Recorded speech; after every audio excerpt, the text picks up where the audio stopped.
하나님 말씀 보겠습니다. 하나님 말씀 누가복음 1장 1절에서 4절입니다. 누가복음 1장 1절에서 4절까지 말씀 같이 한번 읽겠습니다. 누가복음 1장 1절에서 4절까지의 말씀을 우리 같이 한번 읽겠습니다. 다 같이 찾으셨죠?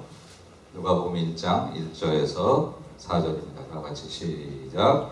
우리 중에 이루어진 사실에 대하여 처음부터 목격자와 말씀에 일꾼된 자들이 전하여준 그대로 내력을 저술하려고 붓을 든 사람이 많은지라. 그 모든 일을 근원부터 자세히 미루어 살핀 나도 데오빌로 각하에게 차례대로 써보내는 것이 좋은 줄 알았노니 이는 각하가 알고 있는 바를 더 확실하게 하려 함이로라. 아멘. 누가복음은 누가 썼죠? 누가가 썼죠. 그죠? 누가가 썼습니다. 누가가 이 글을 쓰면서 그 보내는 대상이 있었어요. 누굽니까? 데오빌로 각하에게. 그러면서 내가 왜 이 글을 쓴다, 이 누가복음을 쓴다라고 설명하고 있어요. 1절에 보니까 우리 중에 이루어진 사실이 돼요. 그거 누구 얘기입니까? 예수님 얘기예요. 지금 근간에 이 유대 땅에 이루어진 그 사실에 대하여 처음부터 목격자와 말씀에 일꾼된 자들이 전하여준 그대로 내력을 저술하려고 붓을 든 사람이 많은지라. 마태도 있고 마가도 있고 그리고 그 당시에 많은 문헌들이 있었어요. 그래서 누가복음을 쓰기 전에도 예수님 이야기가 막 나오기 시작한 것들을 이제 봤단 말입니다. 그런데 그렇게 많은데 나도, 이 누가인 나도 3절에 보니까 그 모든 일을 근원부터 자세히 미루어 살핀 나도, 살핀 나도 데오빌로 각하에게 차례대로 써보내는 것이 좋은 줄 알았노니.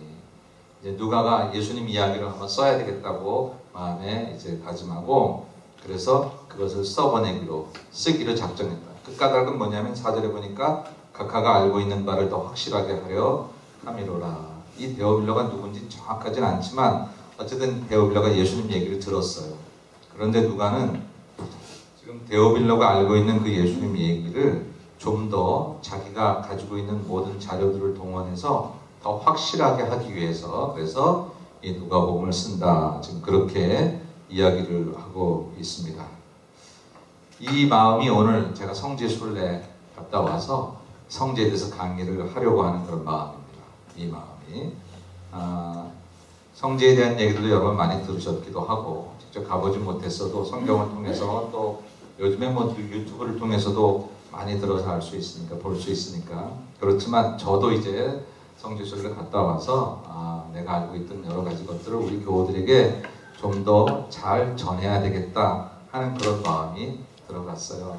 까닭은 여러분들이 알고 있는 예수님 이야기, 성지에 대한 얘기가 좀 더 정말 얼마나 풍부하고 아름다운 이야기들을 가지고 있는지를 제가 좀 얘기하고 싶었다라고 하는 거예요. 그래서 오늘 누가복음 1장 1절로 4절에 서론처럼 누가복음을 쓰는 누가의 마음이 오늘 이번에 성지순례를 갔다 와서 성지순례 강해를 하게 되는 그런 제 마음이다. 그래서 오늘 본문을 그걸로 찾아봤어요. 자, 오늘 여러분 나눠드릴 그런 자료가 있습니다. 자료 한번 보실까요?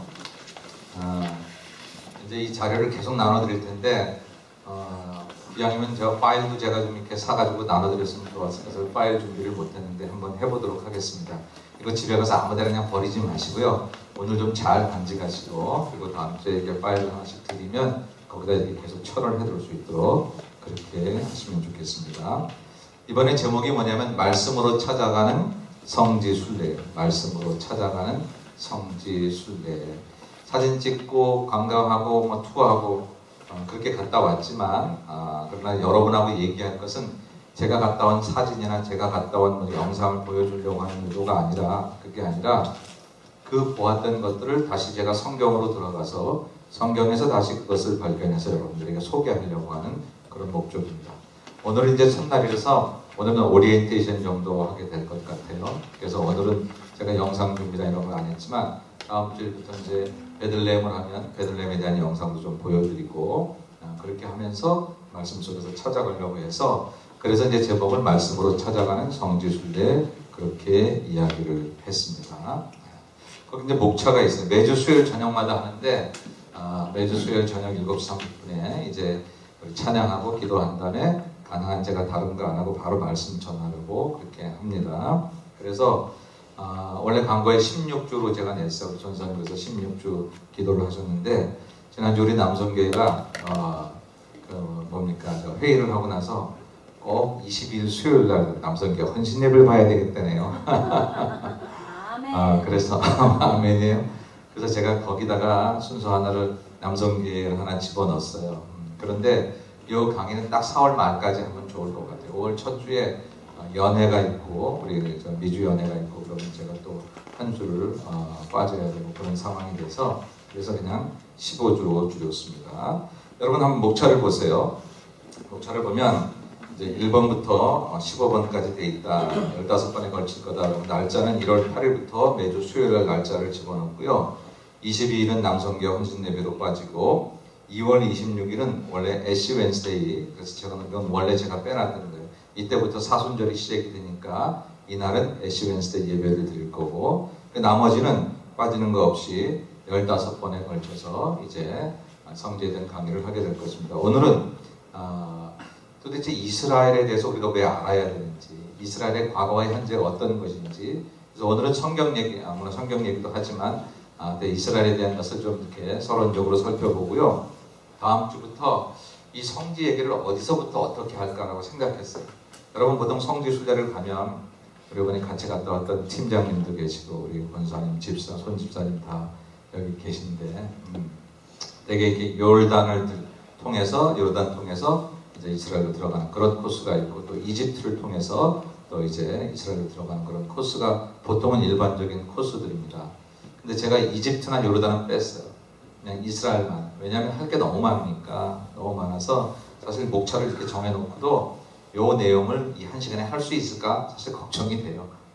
그런데 어쨌든 그래도 좀 소개하고 싶은 대로 주로 이스라엘에 관계된 것. 요르단은 우리가 이번에 갔을 때 느보산, 모세가 마지막 이제 이스라엘 백성들을 바라보자 신명기를 얘기하고 그리고 이제 하나님 앞에 갔던 그 산에도 우리가 올라가 봤지만 그런 거 다 빼고 이스라엘에 관계된 것만 했습니다. 보통은 성지순례라고 하면 그렇게 요르단을 통해서 혹은 이집트를 통해서 가기도 하고 또 근자에는 이제 그리스, 터키에서 그 초대교회 소아시아 중심의 그런 성지순례를 또 많이 하기도 하고 그렇죠. 그게 이제 일반적인 성지순례고 우리 감리교 같은 경우는 영국의 요한에슬레 목사님이 그 영국에 있으니까 그래서 감리교 성지순례를 영국으로 가기도 하고 뭐 그렇습니다. 그거 아니더라도 무슨 로마라든지 뭐 이런 데 가시면 그냥 뭐 온통 다 유적이고 또 우리 성지에 관계된 것들도 많이 있으니까 그럴 수 있죠. 자, 그런 여러 가지 성지순례에 관계된 내용 중에 이번에는 주로 이스라엘에 한정된 것들로 제가 이제 강의를 하려고 합니다. 그 목차를 한번 보시면 오늘은 이제 서론으로 이스라엘 과거와 현재 할 거고요. 그래서 어디부터 출발할까 할 때 그 예수님 태어나신 곳부터 출발하자. 그래서 이제 베들레헴을 첫 번째로 하기로 했고 그 다음에 예수님께서 태어나신 다음에 애굽으로 피신 가셨다가 다시 나사렛으로 이제 올라가시잖아요. 그게 이제 갈릴리 호수에 관계된 갈릴리 호수와 관계된 것들을 두 시간을 잡았어요. 그래서 첫 번째 갈릴리 호수는 갈릴리 호수와 예수님 얘기를 하려고 그래요. 거기서 베드로가 무리를 걸었던 거, 예수님께서 갈릴리 호수에서 제자들을 불렀던 거 이런 내용들. 제가 이번에 가서 성지순례 가서 참 마음에 이렇게 많이 와닿았던 것 중에 하나가 갈릴리 호수예요. 이렇게 교회들은 너무 현대적으로 그냥 잘 지어놓고 막 그러니까 참 이렇게 압도당하는 맛이 있기는 한데 그런데 자연은 변하지 않은 것 같아요. 그 땅을 밟으시고 그 물을 배로 지내셨던 우리 예수님 생각하니까 그런 어떤 자연이 있는 지역이 마음에 많이 와닿더라고요. 그리고 갈릴리 호수가에서 이제 배를 하나 빌려서 우리 같이 간 팀들끼리 거기서 예배도 드리고 이렇게 갈릴리 호수를 이렇게 그 배를 타고 돌아오는 그 지역이 참 마음에 많이 와닿았었어요. 그래서 이 갈릴리 호수와 예수님과 관계된 이야기를 한 시간 다루고 그 다음에 갈릴리 지역에서 예수님이 사역을 많이 하셨거든요. 나사렛이나 가버나움이나 가나 중심에서 거기 세워진 교회들과 그 지역의 옛날의 모습들을 이렇게 볼 수 있는 것들이 지금 우리에게 어떤 의미가 있는지 그런 것들을 다뤄보려고 합니다. 그 다음에 이제 다섯 번째 시간으로는 요단강.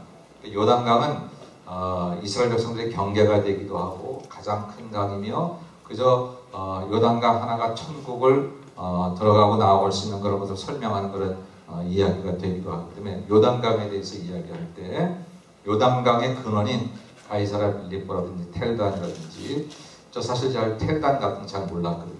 근데 이번에 성지순례 가서 이런 지역이 이렇게 있구나 라고 합니다. 가이사랴 빌립보는 뭐 잘 알고 있었지만 거기에 또 다른 의미가 있더라고요.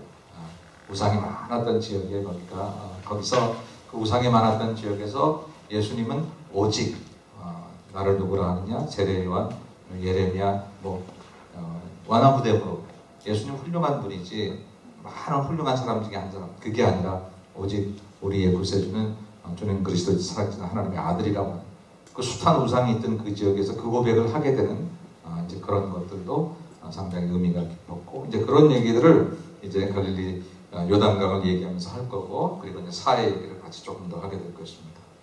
그 다음에 제가 이번에 또 인상 깊었던 지역 중에 하나가 뭐냐면 유대 광야예요. 유대 광야는 평지가 아니에요.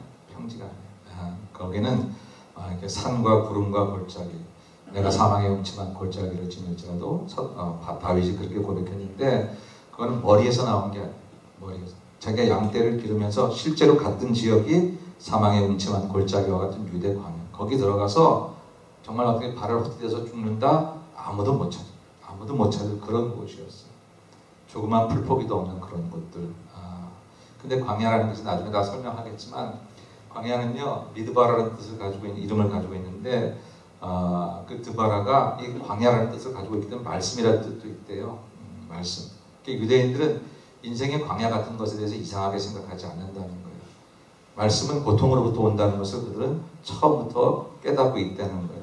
그래서 그 고난의 장소가 우리에게 얼마나 더 많은 유익을 줄 것인가에 대해서 그들은 광야에서 배울 수 있다는 거.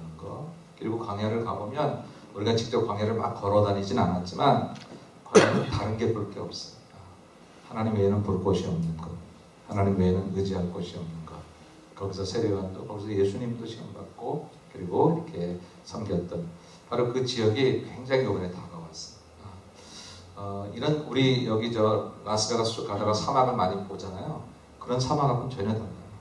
보통 우리가 광야를 뭐 사막으로도 비슷하게 번역할 때도 있고 그냥 생각할 때도 있는데 그렇지 않더라. 이번에 다녀보니까. 그래서 그 얘기에 대해서 좀 광야에 대한 얘기를 좀 하려고 그러고요. 그 다음에 이제 7번째 시간에 마사다와 엔게디. 마사다는 이제 마지막 항전에 했던 곳이고 엔게디는 사막 한가운데 오아시스 같은 그런 곳입니다. 이 두 가지 지역이 또 특별한 의미를 가지고 있어서 설명하고요.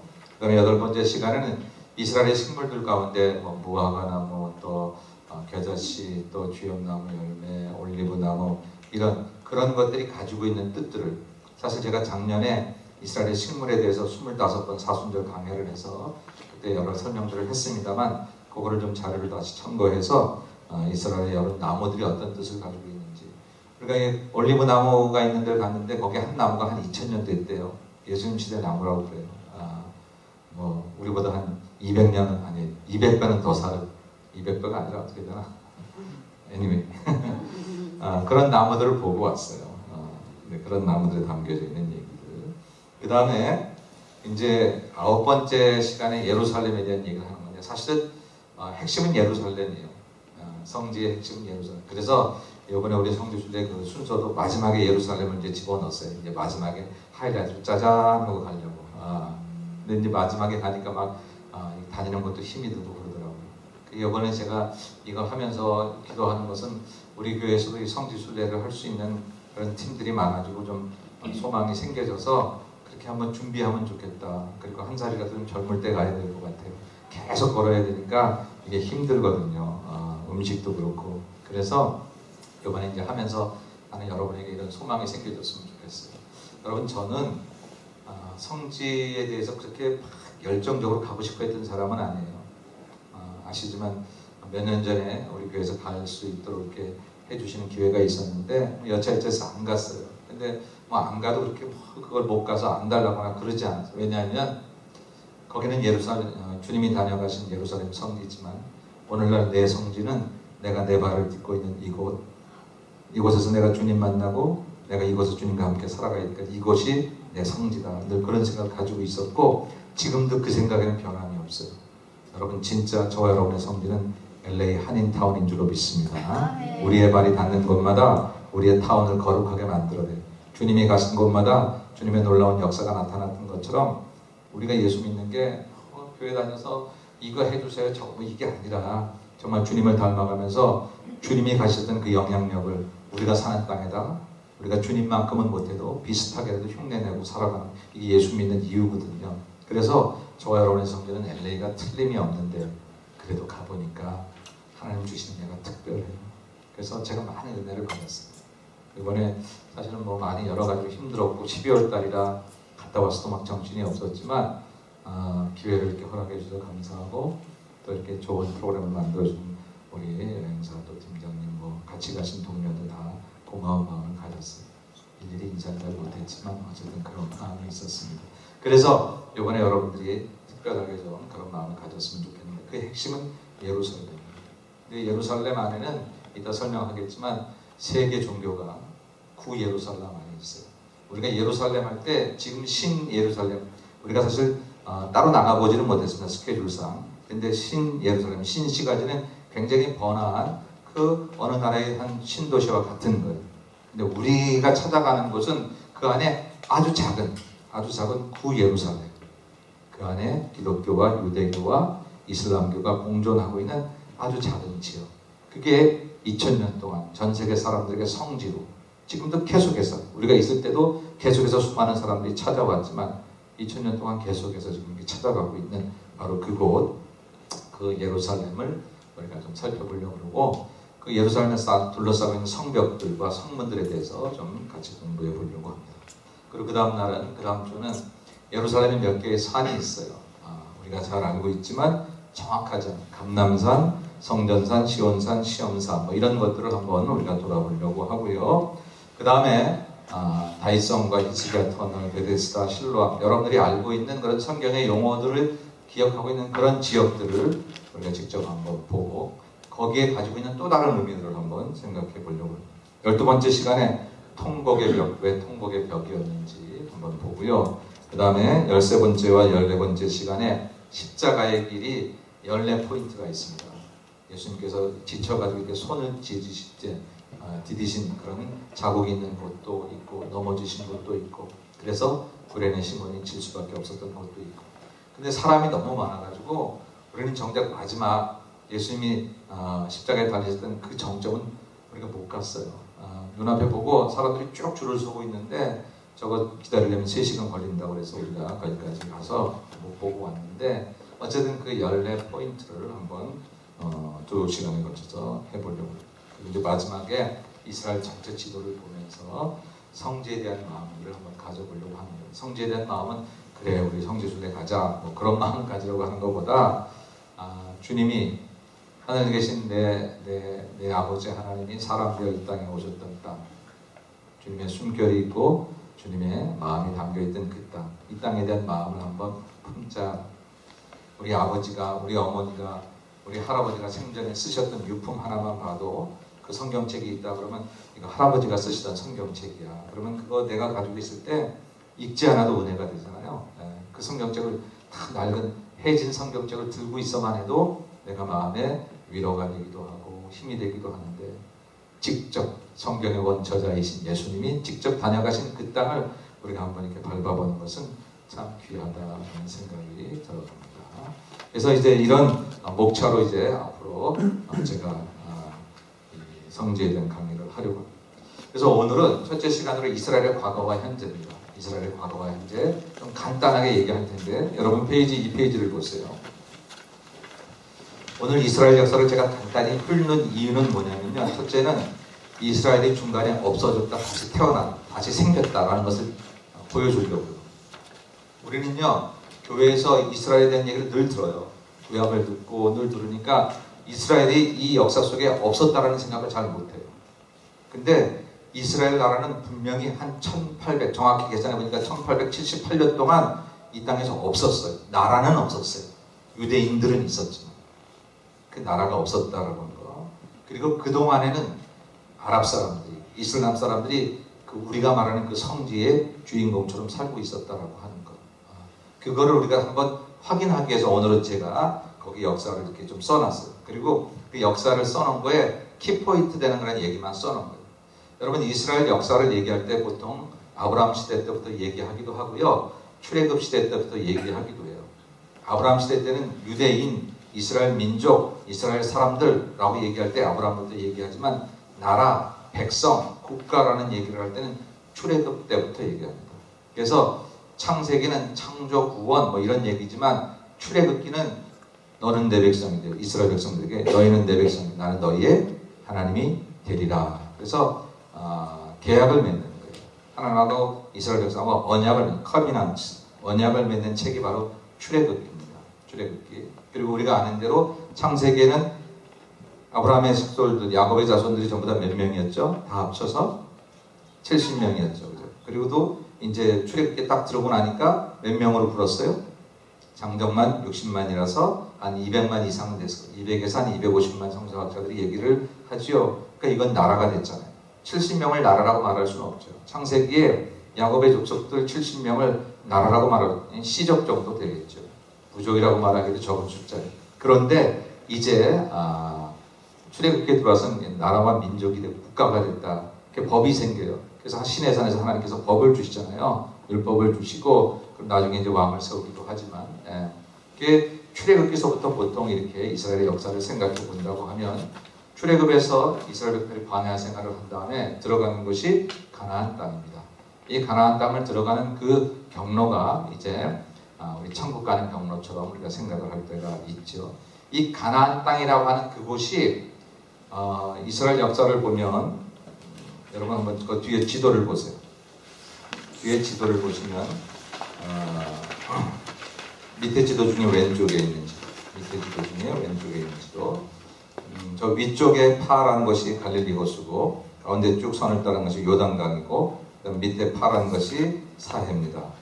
아주 밑에 말고 중간에 있는 거 금방 찾으셨죠? 예.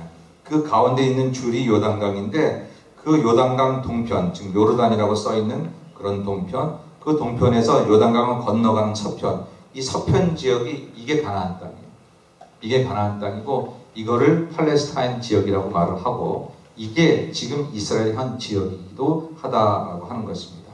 그래서 요단강을 동편에서 서편으로 건너가는 것, 그게 이제 가나안 땅을 들어가는 그런 거였어요. 여기 하나님께서 저 바벨론 쪽에 살고 있던 아브라함을 부르셔서 여기에 이주케 하셨고 그리고 나중에 이제 야곱의 족속이 애굽 고산으로 내려갔다가 다시 밑에 이집트에서 이렇게 시내산 경로를 따라서 광야 생활을 다 거쳐서 요단강을 건너서 이 요단 서편에 정착하게 되는 것. 이게 이제 이스라엘 역사다라고 하는 거죠. 이스라엘 자리다라고 하는 거예요. 근데 이 자리를 놓고 지금 싸우고 있는 거예요. 다시 앞으로 돌아가면 거기 가서 이제 가나안 땅 정복과 정착을 합니다. 그리고 통일 강국이라서 사울, 다윗, 솔로몬. 여러분 오늘 얘기는요. 모르시면 모르신 대로 그냥 넘어가셔도 돼요. 그래도 한 번쯤 이렇게 들으시면 사실 작년에 제가 우리 수요일날 이런 강의 했었기 때문에 또 들으신 분들은 뭐 한 번 더 듣는 경우가 될 거고요. 오늘 간단하게 얘기를 하는데 사울, 다윗, 솔로몬 그렇게 이제 세 왕이 있을 때 특별히 다윗 시대 때 다윗이 여보스 족속이 가지고 있던 땅 예루살렘을 점령합니다. 그때 이제 예루살렘을 수도로 정해요. 그러니까 예루살렘은 3000년 된 도시예요. 3000년 된 도시. 지금 현재 이스라엘의 수도는 어디죠? 테라비브인데 행정적으로 테라비브인데 얼마 전에 트럼프 대통령이 예루살렘을 이스라엘의 수도라고 인정했죠. 그래갖고 아랍권들이 또 난리를 나고 있어요. 왜 미국 대통령이 남의 나라 수도를 이러쿵저러쿵 얘기해요? 그것은 예루살렘, 이스라엘만 인정하겠다는 거예요. 지금 이 아랍 나라권도 이 예루살렘이 자기들 땅이라고 자기들 성지라고 주장하고 있는데 미국 대통령이 그렇게 말하는 것은 그것은 이스라엘만 인정하겠다 그런 의도나 마찬가지다라고 합니다. 이 미국하고 이스라엘 관계는 특별해요. 여러분 이스라엘하고 미국은요 무슨 안보조약이나 뭐 방위조약 이런 게 없어요. 한미 무슨 뭐 방위조약 무슨 안보조약 이런 게 있잖아요. 미일 이런 거 있잖아요. 이스라엘은 그런 게 없어요. 그런데도 불구하고 미국은 늘 이스라엘 편, 늘 이스라엘 편이고 그저 어떤 경우에도 미국은 이스라엘 편을 들었어요. 클린턴 대통령 때 줄타기를 좀 잘해가지고 팔레스타인하고 이렇게 이스라엘하고 좀 이렇게 평화조약을 맺기도 하고 뭐 그래서 클린턴이 노벨 평화상 후보에 올라서 탔었나? 네, 어쨌든 뭐 그러긴 했지만 늘 일방적으로 미국은 이스라엘 지금 트럼프 대통령은 뭐 말할 것도 없고요. 근데 여러 가지 이유가 있는데 그 중에 하나는 뭐냐면 미국 사람들이 침례교가 미국이 강한데 특별히 저 텍사스 달라스 쪽에서 이 침례교가 강한데 이 침례교의 그런 종말론 가운데 하나가 뭐냐면 세대주의적 종말론이라는 게 있어요. 세대주의적 이 세상의 역사를 세대별로 이렇게 구분하는 거예요. 7세대로 구분을 해요. 7세대로. 그래서 마지막 천년왕국 시대가 이제 오고 있다고 지금 왔다고 얘기하기도 하는데 그래서 이 마지막 때 종말에 이 세대주의적 종말 간의 핵심 가운데 하나는 뭐냐면 이스라엘이 회복될 거라는 생각을 가지고 있어요. 이스라엘이. 마지막 세대. 근데 이스라엘이 1800년 넘게 나라가 없었어요. 그래서 이스라엘은 상징적으로 우리를 가리키거나 교회를 가리키거나 이렇게 생각들을 했었어요. 근데 1948년에 유엔에서 이스라엘이 덜컥 나라로 독립했어요. 그러니까 이 세대주의적 종말론을 가지고 있던 사람들이 흥분하기 시작했어요. 진짜 마지막 때가 오는구나. 다시 죽었던 나라가 고토에 꽃이 피듯이 고목에 꽃이 피듯이 다시 이제 살아났으니까 이스라엘이 회복된다. 그게 미국 보수주의 기독교인들에게 굉장히 강해져 있는 거예요. 그래서 미국은 이스라엘을 좋아해요. 이스라엘이 회복돼야 마지막 이 때가 오는 것처럼 생각이 돼요. 근데 그거 조금 위험해요. 오늘 다 설명할 시간은 안 되지만 여러분 잘못됐다라는 것보다 조금 위험. 우리 기독교는 예수님의 종말론으로 좋게 해요. 근데 이제 그 세대적 종말론은 예수님께서 말씀하시는 종말과 이스라엘이 회복되는 게 같이 온다고 생각을 하는 거예요. 조금 여기 미국의 LA에도 메시아닉 주라고 하는 그런 교회들이 있어요. 메시아닉 주라고 하면 뭐냐면 아주 쉽게 말하면 예수 믿는 유대인들을 말해요. 아주 쉽게 말해요. 유대인들 중에 예수를 믿는 거예요. 예수를. 그 사람들을 메시아닉 주라고 해요. 근데 우리하고 똑같지가 않아요. 잘 모르면 조금 혼동할 수 있어요. 뭐만 같으냐면 메시아닉 주는 그래 예수가 메시아였다. 이것만 같아요. 그래 2000년으로 왔던 그 예수가 메시아다라고 인정을 해요. 그건 우리하고 같아요. 그런데 그 예수가 철저하게 유대주의 입장에서 바라봐요. 유대주의 입장. 메시아닉 주는 우리가 유대인 중에서 예수를 믿는다고 말은 하지만 기독론과 그리고 구원론이 많이 달라요. 그래서 잘못하면 그냥 똑같은 거라고 생각할 수 있어요. 여러분 기독교는 예수님을 통해서 구약을 보는 거예요. 메시아닉 주는 구약을 통해서 예수를 보는 거예요. 그래서 메시아닉 주들은 똑같이 우리하고 예수님이 메시아다라고 얘기하지만 절기를 다 지켜야 된다. 구약 절기를 다 지켜야 된다. 여러분 구약 절기가 우리에게 의미가 있어요. 초막절, 장막절 의미가 있어요. 근데 다 예수에게서 완성됐어요. 다 예수님에게서 완성됐어요. 그 의미를 다시 한번 되새기는 건 너무 좋지만 초막절을 지키지 않아도 괜찮아. 장막절을 지키지 않아도 괜찮아. 그런데 메시아닉 주들은 그걸 지켜야 된다라고 얘기를 하는 거예요. 왜냐하면 구약에서 예수를 보기 때문에. 근데 우리는 예수님을 통해서 구약을 보는 거예요. 많이 달라요. 어찌됐든 미국 사람들은요. 그래서 유대인들을 기독교 이스라엘이 회복되는 것에 대해서 이 세대주의적 종말론을 가지고 있는 미국 보수주의 기독교인들이 굉장히 흥분하고 좋아하고 있어요. 뭐 그래 그런가 어쨌든 미국 정부도 이스라엘을 그렇게 많이 좋아하고 있죠. 자 어쨌든 이 예루살렘이라는 곳이 이제 3000년 전에 세워진 이 도시인데 가보니까 그냥 성벽이 가이드 설명에 들어오면 요거는 정말 그 시대 그 돌이고 그 다음에 이제 뭐 전쟁을 통해서 무너져서 그 위에 또 뭐 비잔틴 시대에 다시 세웠고 뭐 오스만 터키 때 다시 세웠고 뭐 이런 설명들을 하더라고요. 그 작은 도시 안에 몇천 년의 역사가 숨쉬고 있었어요. 제가 요번에 가서 느낀 것 중에 하나는 예수님 당연히 이 세상에 왔다 가신 거 알지만 그래도 한번 이렇게 가서 밟아보니까 그냥 나 홀로 그 숨결을 이렇게 느끼는 것 같은 느낌이 들었어요. 예수님 거기 안 계시지. 예수님의 제자들도 거기 지금 없죠. 그냥 건물만 있고 유적지만 있지. 그런데 그냥 가서 관광하듯이 투어하듯이 보는 거하고 우리들은 다르더라고요. 다른 어떤 좋은 경치를 보러 가서 보는 관광하고 투어하고 다른 건 뭐냐면 우리는 거기 눈으로 안 계신 그 예수님을 우리는 그 자리에서 여기 예수님께서 기도하셨던 바위에 여기가 베들레헴의 별이 이렇게 내려졌던 그 별에 있는 자리에 그걸 느끼면서 우리는 거기서 예수님의 숨결을 느낄 수 있는 것, 이게 귀했고, 그리고 다시 한번 그러면서 주님과 동행하고 우리가 주님과 함께 살아간다는 게 우리가 늘 그렇게 생각하잖아요. 주님과 함께 살아간다. 지금도 그러는데 정말 주님은 목소리도 하시고 아침밥 같이 잡수시고 그리고 형제들과 동네 사람들과 같이 지내셨던 그 흔적들을 조금씩 우리가 마음에 새기니까 우리의 신앙을 좀 더 리얼하게, 좀 더 교회 왔을 때만 이 시간과 이 공간에서만 내가 예수님을 믿는 게 아니라 우리의 삶의 모든 현장에서 그분은 우리의 주님이시라는 것을 다시 한번 새길 수 있는 그런 기회가 됐더라. 적어도 저에게는 그런 생각을 가지게 됐었어요. 자, 그래서 어쨌든 3000년 전에 다윗이 예루살렘을 세웠습니다. 그 다음에 보시면 솔로몬 이후에 분열왕국에 대해서 북이스라엘과 남유다. 시간 없으니까 그냥 넘어가죠. 북이스라엘이 아시리아에 멸망합니다. 남유다가 바벨론에 멸망합니다. 그래서 이스라엘은 완전히 멸망해요. 그리고 그 다음에 이 이스라엘이 남아있긴 하지만 이스라엘을 정복한 나라들만 바뀌어요. 바벨론에서 페르시아로, 페르시아에서 헬라 제국, 알렉산더 대왕이 있었던 헬라 제국, 그 다음에 헬라 제국에서 로마로 주인만 바뀌는 거예요. 이스라엘은 계속 식민 통치를 당하고 있는 거예요. 근데 그렇게 나라가 다 멸망하고 이스라엘 같은 어려움을 당해서도 거의 그래도 그 땅에 있었었는데 로마 시대 오면서 로마 시대 사람들이 이스라엘 백성들을 다 가리기까지 찢어서 추방을 시킵니다. 이스라엘이 자꾸 반역을 했거든요.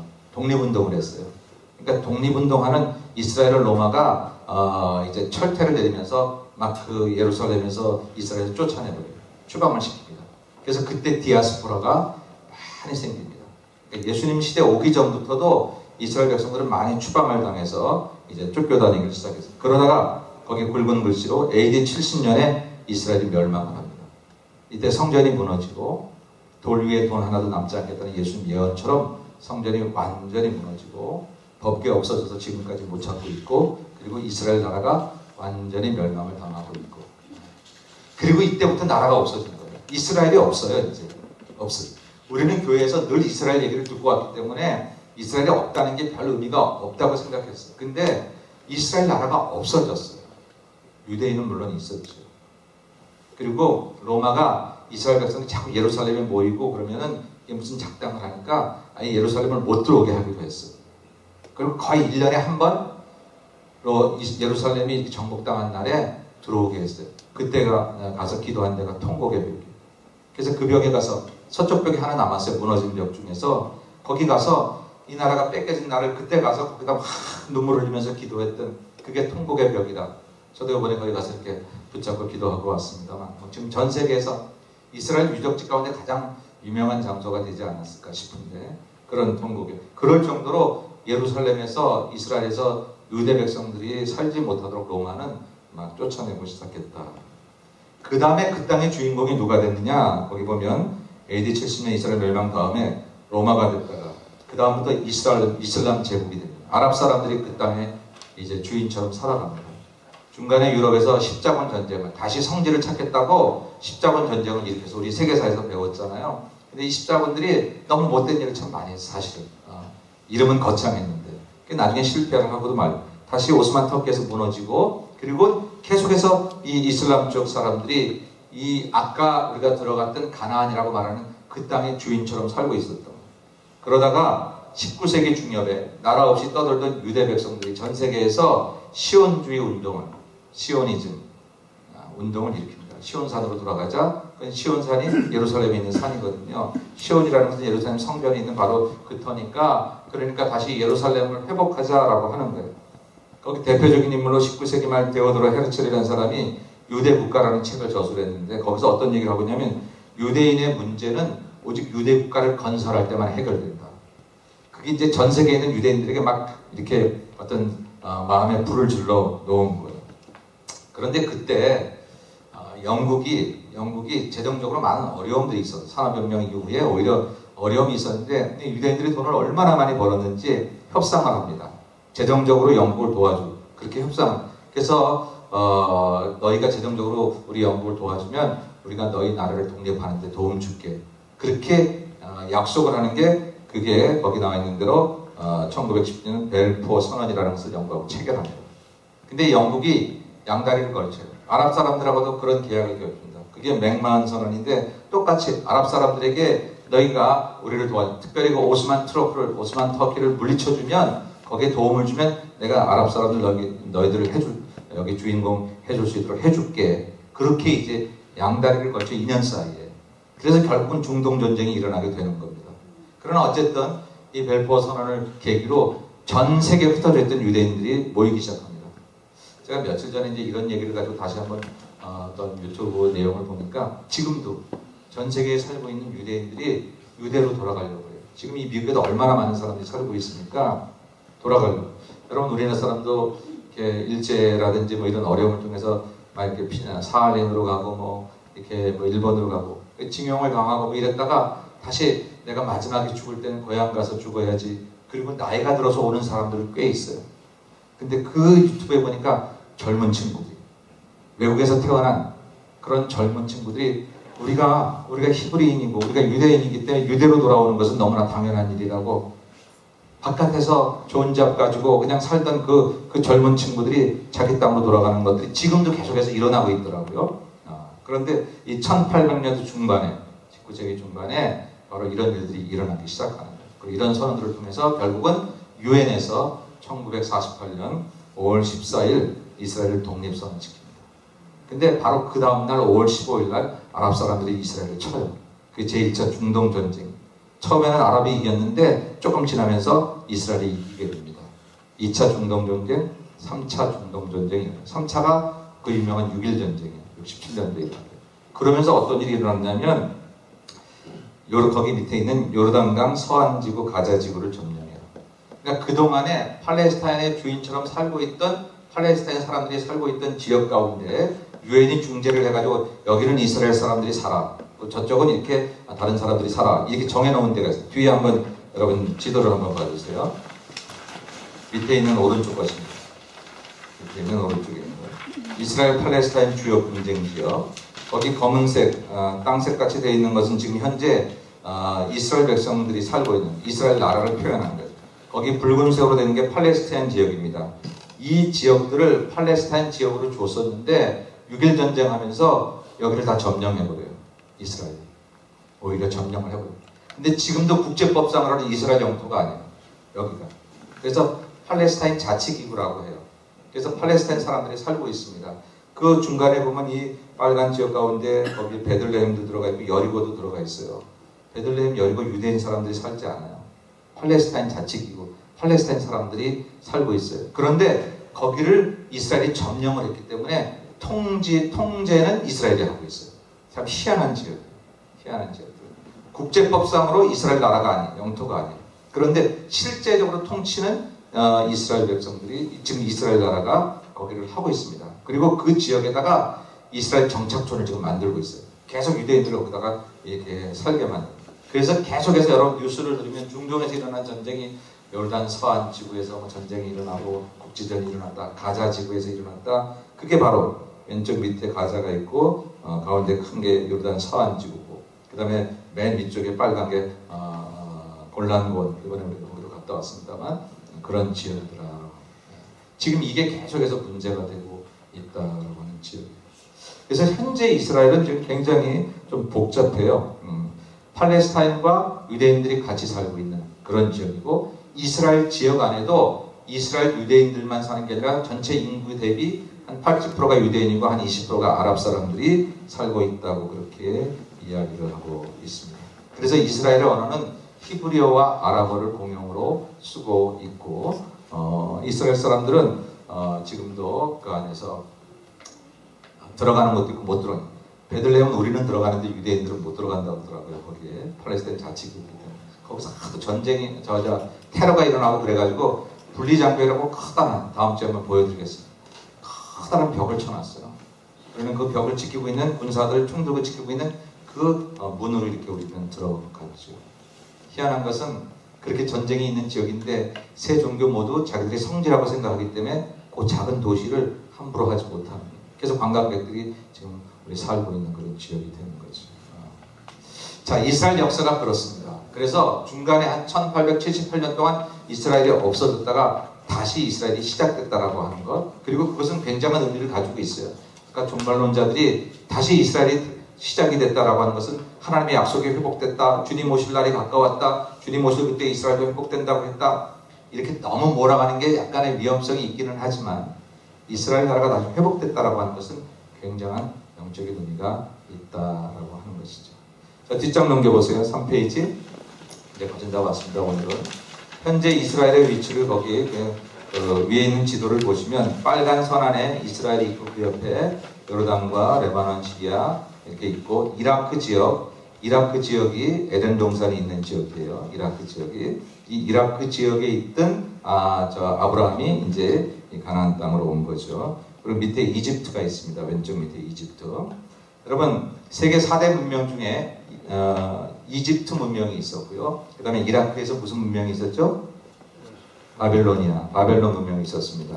이 이집트와 바벨론 문명이 세계 4대 문명 중에서도 가장 큰 문명 중에 하나인데 그 중심에 이스라엘이 있어요. 그래서 이스라엘은 옛날부터 계속해서 이 밑에 있는 이집트는 올라가려고 하면 이스라엘을 치고 올라가야 돼서 위에 있는 바벨론은 밑으로 내려오려고 애굽을 치려고 하면 항상 이스라엘을 치고 내려왔어야 돼요. 그래서 거기서 숱한 그런 어려움을 겪었던 그런 나라.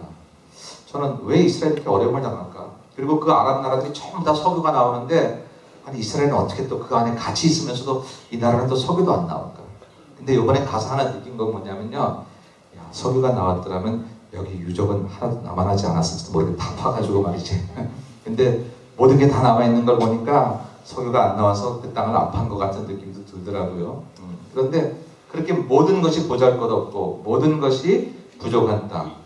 그 땅에 예수님께서 다가오셨고 그리고 신명기에도 보면 모세를 통해서 이스라엘 백성들 너희들을 내가 하나님께서 택한 것은 내가 위대해서 간다.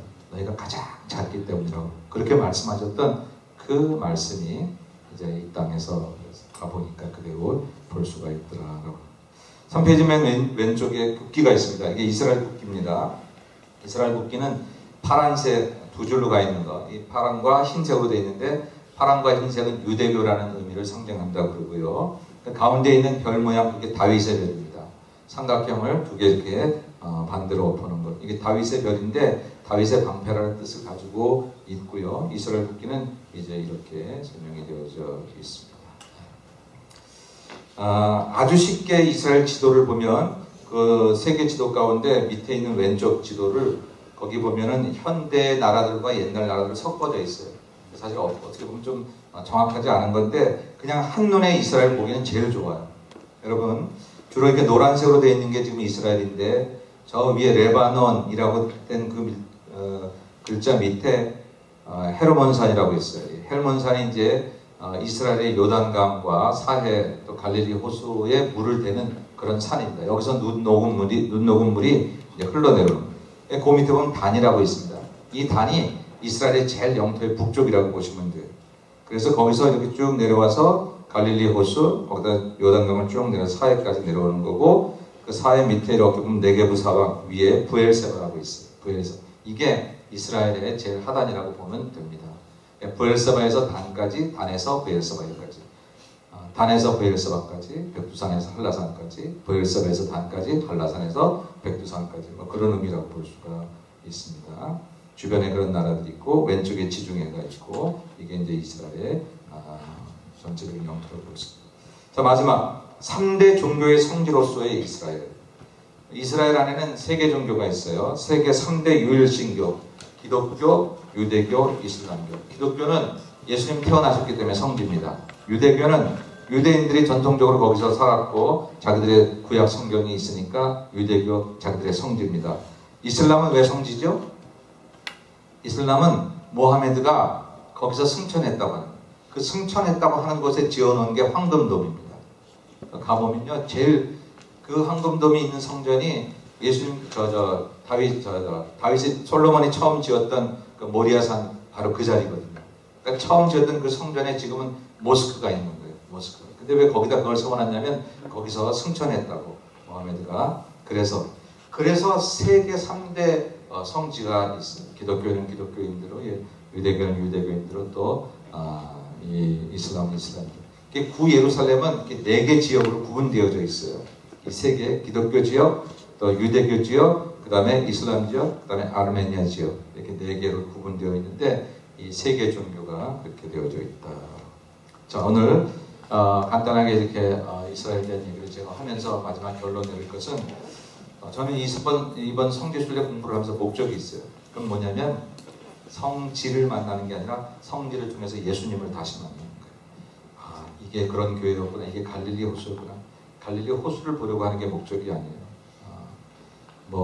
이게 감람산이었구나. 감람산에 올라가는 게 목적이 아니라 그곳에 서셔서 예루살렘을 바라보면서 예루살렘아 예루살렘아 내가 너희를 암탉이 평화를 품듯이 품으려고 얼마나 눈물을 흘렸던 그 예수님, 바로 그 예수님을 만나는 것이고, 갈릴리 호수에 서셔서 제자들을 부르시며 베드로를 부르셨던 그 예수님, 바로 거기서 나를 부르시는 예수님을 만나기를 원하는 것입니다. 이번 우리 수요일날 있게 되는 이 성지 강부를 통해서 우리는 관광이나 국경이 아닌 예수님을 묵상하고 예수님을 만나려고 있고, 그러기 위해서 오늘은 성경 이야기보다 지금 현재 이스라엘이라는 나라가 있다는 사실이 사실 성경적으로 굉장히 중요한, 너무 한쪽으로 몰아가는 위험성만 빠지면 지금 이스라엘은 우리 신앙에 굉장히 새로운 도전을 주고 이스라엘 회복이나 이런 것들이 우리에게 새로운 의미를 가져다 줄 수 있는 겁니다. 그리고 그 지역에 한번 갔다 오는 것 굉장히 필요합니다. 여러분 모두가 앞으로 좋은 꿈 가지셔서 세계 좋은 데 많이 다니시는 것도 그렇지만 예수님 이 땅에 다녀가셨던 그곳에 가셔서 그 예수님의 순교를 한 번 더 같이 느끼는 여러분 모두가 되시기를 주님의 이름으로 간절히 축원합니다. 기도하겠습니다. 거룩하신 하나님, 부족한 종에게 귀한 기회를 허락해 주셨고 이제 돌아와서 우리 성도들에게 성경의 이야기들이 하나님 그 땅에 그대로 있었음을, 그리고 거기에 지금도 성령을 통해서 그 예수님의 순교를 느낄 수 있었음을 우리 성도들과 함께 나누는 시간을 가지려고 합니다.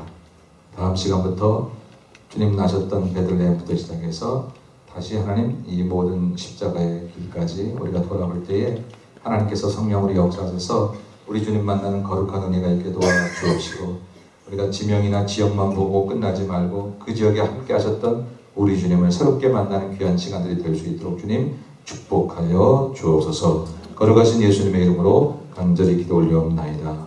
아멘.